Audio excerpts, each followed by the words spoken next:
of rules and rights that has made Europe stronger and safer for more than 7 decades. But things haven't gone the way that the Kremlin planned. Putin expected Ukraine to surrender, and he expected the world to submit. History will record something very different. History will remember the courage of the Ukrainian people, and history will remember the determination and strength of the NATO alliance. Almost a year after Russia's imperial invasion of Ukraine, NATO is more unified and more resolute than ever. We are determined to stand with Ukraine's brave defenders for as long as it takes. And we are also determined to protect every inch of NATO territory. Putin's flagrant aggression has changed the security environment for every member of this alliance and for countries around the world. You could see the scope of the global response again yesterday, when some 50 nations of goodwill gathered for the 9th meeting of the Ukraine Defense Contact Group. And these challenges were an important part of this NATO ministerial. We talked today about how to ensure that NATO remains prepared to confront the dangers ahead. At the Madrid summit in June, NATO leaders agreed on a fundamental shift in our collective defense and deterrence. We are strengthening our capabilities for the long term to deter and defend against all threats across all domains. We're upgrading our defense plans and putting more forces at higher levels of readiness. Today we discuss the progress that we've made since Madrid and our ongoing work as we move towards the Vilnius summit in July. In Vilnius, our leaders will agree on a new defense investment pledge to ensure that the alliance has the resources to carry out these new plans. We had productive conversations about that pledge, and we look forward to working with our valued allies to ensure that we all do even more to invest in our shared security. We also discussed our progress in building up ammunition stockpiles and boosting defense industrial capacity.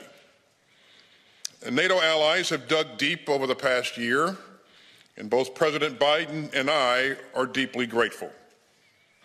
But we still have much more to do. Even as we rush to support Ukraine in the critical months ahead, we must all replenish our stockpiles to strengthen our deterrence and defense for the long term.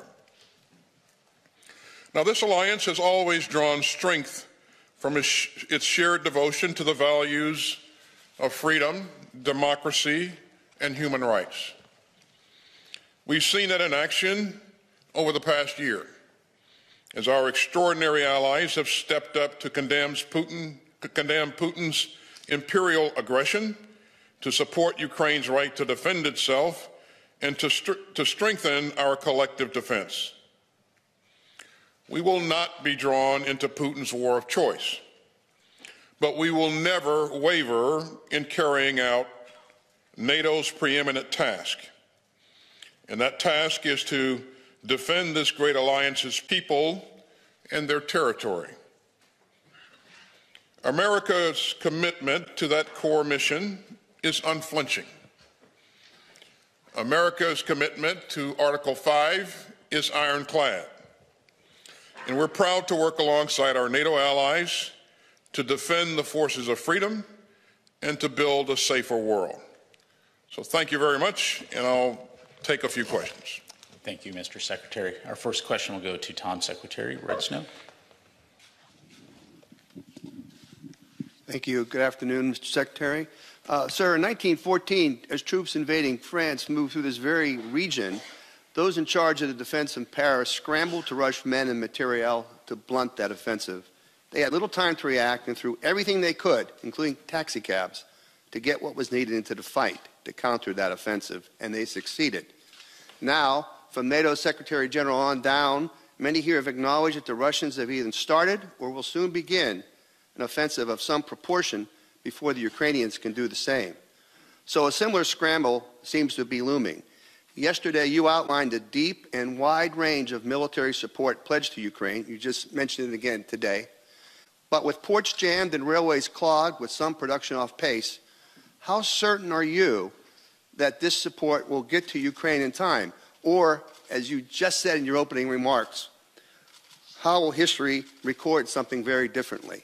Thank you. Thanks, Tom. What we're seeing from Russia is continues to pour large numbers of additional people into the fight. And those people are ill-trained and ill-equipped. And because of that, we see them incurring a lot of casualties. And we'll probably continue to see that going forward. That's their strength. They have a lot of people. Our goal is to make sure that we give Ukraine additional capability so that they can be not only be marginally successful, they can be decisive on the battlefield in their upcoming offensive. And so you've seen us move to provide Bradley fighting vehicles. You've seen us move to provide Strikers, Martyrs, Leopard tanks, and a number of other things that we're pulling together to provide them additional capability that I think will make a pretty significant difference in their counteroffensive in the spring. So we're laser focused on making sure that we provide a capability and not just platforms, Tom. So for every system that we provide, we're going to train troops on that system, but we're also going to give them additional training on maneuver, on the integration of fires, on sustainment, and on maintenance. And so with that additional capability, better trained troops, platforms that can perform a lot better in this environment, I think they'll have a real good chance at making a pretty significant difference on the battlefield and establishing the initiative and being able to exploit that initiative going forward. Thank you, sir. Our next question will go to David Botti, Sveriges Television. Thank you, Secretary Austin. David Boatti from Swedish Public Television. Regarding the accession process, do you predict that both Sweden and Finland will be members at the summit this summer? And is there something the United States can do to help make that happen? Well, I certainly hope that they will, David. And I know that all of my colleagues feel the same way. They are ready to join now, and these are two countries that are highly capable, that bring a lot of value to the alliance once they join. We've trained with them in the past. They've invested a lot in modernization, and so they'll bring a lot to the table. Now, when and how they join will be really up to the leadership of both of those countries, and I know that their leadership is leaning forward, and so we'll see what happens. I won't hazard to predict. I would just tell you that I know all of my colleagues are with me in saying that we'd like to see them join as soon as possible. Thank you, sir. And our final question will go to Bill Hennigan, Time Magazine. In the last 24 hours, we've heard that a F-16 shot at and missed a flying object over Lake Huron, and that the objects themselves may likely be for research or some other benign reason. Given that there's been no other shoot-downs in the past 2 days after we had 3 in a row, is the military now more wary to engage these objects? And then secondly, it seems that the debris is located in some hard-to-reach places, to put it lightly. So how important is the recovery of this wreckage in to deciding the policy ahead?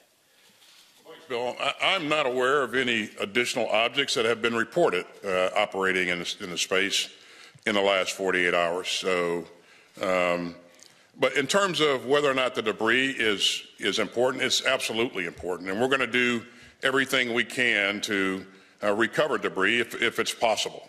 That will help us learn a lot more about what these objects are. We're also working with other agencies, NASA, FAA, FBI, and everybody in the community who may have an interest in operating in this space to learn more about what these could have possibly been.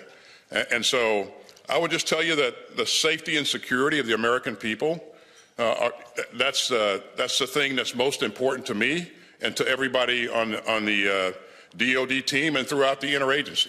So we're going to continue to drill until we learn as much as we can about what these objects are and why they were operating in those spaces. We will always err on the side of caution, but again, there's a lot to be learned going forward. So. Thank you very much, sir. Ladies and gentlemen, that is all the time we have